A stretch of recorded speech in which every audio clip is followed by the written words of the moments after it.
ஒருத்தரோட ஒருத்தர் பேசுறதுக்கு நேரத்தை ஒதுக்குங்க. ராத்திரி 8:30 மணிக்கு மேலே இதை சுவிட்ச் ஆஃப் பண்ணி ஓரம் கட்டிடுங்க. 2 பேருமே there should be a screen free time. வேறு வழியே இல்லைன்னு நம்ம பேச ஆரம்பிச்சிருவோம். ஒன்று டிவி பார்த்துட்டு இருப்போம், இல்லை மொபைலை பார்த்துட்டு இருப்போம்.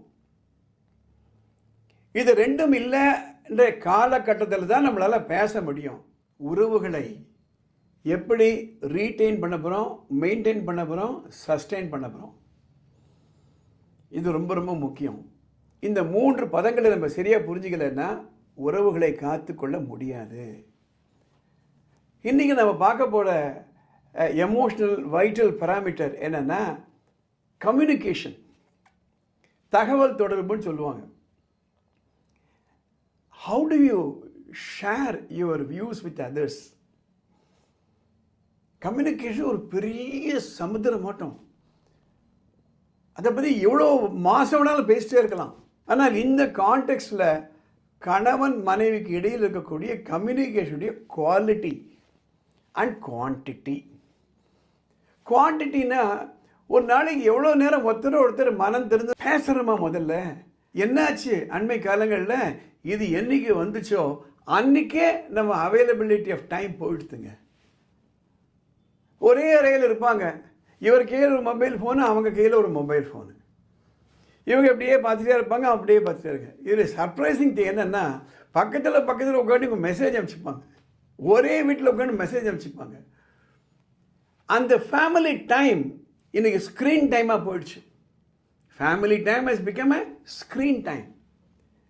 ஸோ இந்த கம்யூனிகேஷன் நம்ம பார்க்க வேண்டியது என்னென்னா, clarity of communication, honesty of communication, timing of communication and understanding of communication.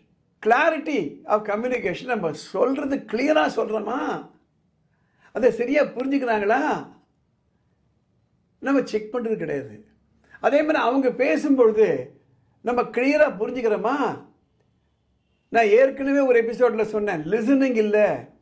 அவங்க பேசும்பொழுது என்ன ரிப்ளை பண்ணலான்னு நம்ம மனசில் ஓடுதே தவிர அவங்க என்ன பேசுகிறாங்கன்னு நம்ம புரிஞ்சுக்கிறது கிடையாது. புரிதலே இல்லைன்னு எங்கெங்க தெளிவு வரப்போகுது.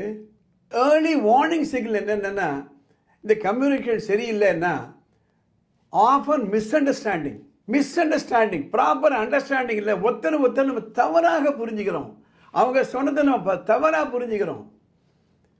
ஃப்ரீக்வெண்ட் இன்டரப்ஷன்ஸ், பேச விட மாட்டோம், வள்ளன்னு விழுவோம், சும்மாரு அப்படின்போம்.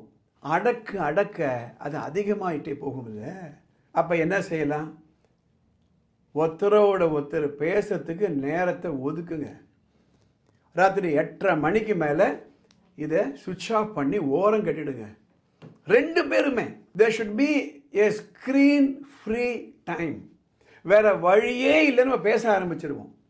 ஒன்று டிவி பார்த்துட்டு இருப்போம், இல்லை மொபைலை பார்த்துட்டு இருப்போம். இது ரெண்டும் இல்லைன்ற காலகட்டத்தில் தான் நம்மளால் பேச முடியும். நம்ம பேசுவது என்பது ஒரு குக்கருடைய சேஃப்டி வால்வ் ஆட்டம். அந்த சேஃப்டி வால் அடைச்சி போச்சுன்னா உங்களுக்கு எவ்வளோ பெரிய ஆக்சிடெண்ட்லாம் வரும் உங்களுக்கு தெரியும் உங்களுக்கு. அதே போன்று தான். எனவே இந்த 2வது parameter, vital parameter, communication quality, communication quantity. நீங்கள் உங்களுக்குள்ளே இன்றைக்கி யோசனை பண்ணி பாருங்கள், நம்ம 2 பேரும் எப்படி பேசிகிட்டு இருக்கோம். இந்த எபிசோடு ஹஸ்பண்ட் அண்ட் ஒய்ஃப் 2 பேரும் உட்காந்து கேளுங்க. And then you come to a conclusion whether the quantity of communication is good enough, are we spending enough time, and how about the quality of communication. இந்த episode உங்களுக்கு பிடிச்சிருந்ததுன்னா போய் comment பாக்ஸில் போய் comment பண்ணுங்கள். இது மற்றவர்களுக்கு பயனுள்ளதாக இருக்குன்னா உடனே இதை ஷேர் பண்ணுங்கள், லைக் பண்ணுங்கள். அடுத்த எபிசோடில் பார்க்கலாம். உங்களுக்கு சட்டம் பற்றியோ படிப்பு பற்றியோ குழப்பங்கள் இருந்ததுன்னா மேலே ஒரு வாட்ஸ்அப் நம்பர் போகுது, அதுக்கு ஒரு மெசேஜ் அனுப்புங்க.